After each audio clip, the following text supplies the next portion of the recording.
What's up, everyone, and welcome back to the New York Knicks MyLeague in NBA 2K16. Today we're going to take on the mid-season All-Star break and trade deadline because I kind of teased in the last episode I had a trade in the works. So here we are. This is the Eastern Conference All-Stars, and then we're going to hit the West after that. We had Damian Lillard and Kristaps Porzingis. We're going to look at their stats in a few seconds. We had them on the All-Star team as representatives for our squad. Carmelo made it in the West, so that's nice to see. Even though he's not on our team anymore, we are still pulling for him. And pretty stacked All-Star team out there in the West. Very, very good, 1 through 13, I think. And Damian Lillard is second in MVP voting currently to Emmanuel Mudiay, and he has really lit the world on fire since he came over. Bumped up his scoring average by a whole point and his assist average by a whole assist. So that is very good to see out of him, and hopefully he can make a run at the title. Although Emmanuel Mudiay does have a very strong case. So let's move on. Points per game, Damian Lillard leading us. Kristaps Porzingis over 20 as well. Gabe Green 17, Grant 14. Porzingis is also leading us in rebounds with 11. And Thon Maker has 10 per game, and a few other guys with... actually, Damian Lillard is our fourth leading rebounder, surprisingly enough. Assists, Lillard with almost 10, and Jaren Grant with almost 7. Jordan Clarkson with 4, having a kind of disappointing season, and we'll get to that in a few minutes because he's going to be one of the people that we center trade talks around. Steals, Damian Lillard leads the team and is very high in the league, as you'll see in a couple minutes, with over 2. And Thon Maker and Kristaps Porzingis lead our team in blocks with over 1.5 per game each. So here's a look at Damian Lillard's league-wide rankings. He's 5th in the league in scoring, right behind former Knick Carmelo Anthony, Klay Thompson, Steph Curry, and Kevin Durant, all pacing ahead of him. He's also leading the league in assists, not by a very large margin, but still leading nonetheless. And he is tied for 2nd in the league in steals as well.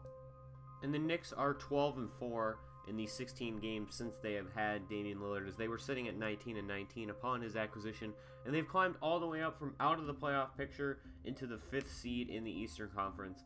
So that's very good to see, although there have been some weak teams at the end, so it might not have been the biggest deal that we traded for Lillard, but it's really turned us into a great team in the East, and we are in the upper echelon of contenders, it seems. And while the Knicks are a great team, they do have a hole, and that's in their starting lineup. They don't have a shutdown wing defender who can also hit threes, and their defense has been very leaky overall this year, despite having very good shot blocking and rebounding ranks, and overall decent perimeter defense. They don't have one guy who can just shut down opposition, and so they traded Jordan Clarkson and Brandon Bass for DeMarre Carroll and Kyle Korver. Now, I wasn't the biggest fan of trading Jordan Clarkson, but we do have a plethora of wing guys, and that was the only way that we could get the trade done, was with him. We also took back the contract to Kyle Korver, but as you see on the screen in front of you, we will be trading that as well here in a second. We're going to trade him to Detroit for a first-round pick.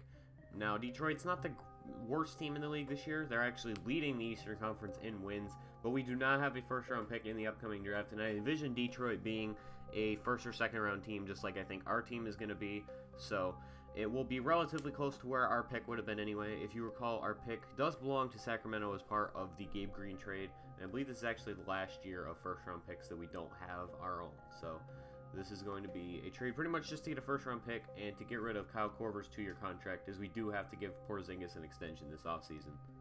And so here's a quick look at the rotation before we head out. DeMarre Carroll is going to be starting as shooting guard for us. We play very big. We have a lot of guys who are very tall, and DeMarre Carroll is actually shorter than Gabe Green by 1 inch, so we are going to have a very large team as we go from having a very small team to a very small starting lineup to a very large team. And we're going to have a 9-man rotation. We're going to run Jaren Grant 34 minutes off the bench. We also have Ed Davis playing a lot of minutes, and KJ, who will assume a lot of the Jordan Clarkson touches, although he's not as great of a ball handler, so I imagine that Jaren Grant will be handling the ball quite a bit. And Jeremy Grant is actually going to get some time in our rotation. He's played very well in the limited minutes that he's gotten before, so he expanded his role a little bit into about a 10-minute per game basis, although as you guys have seen, my minutes that I play the guys in-game aren't exactly the same as these rotations, just because of how 2K plays as a game. So anyway, that's going to do it for me. Thank you guys for watching. Hope you enjoy. And I actually don't have a gameplay recorded, so I don't know who we're going to face next, but it will probably be a pretty good game. So thank you guys for watching. Hope you enjoy. See you later.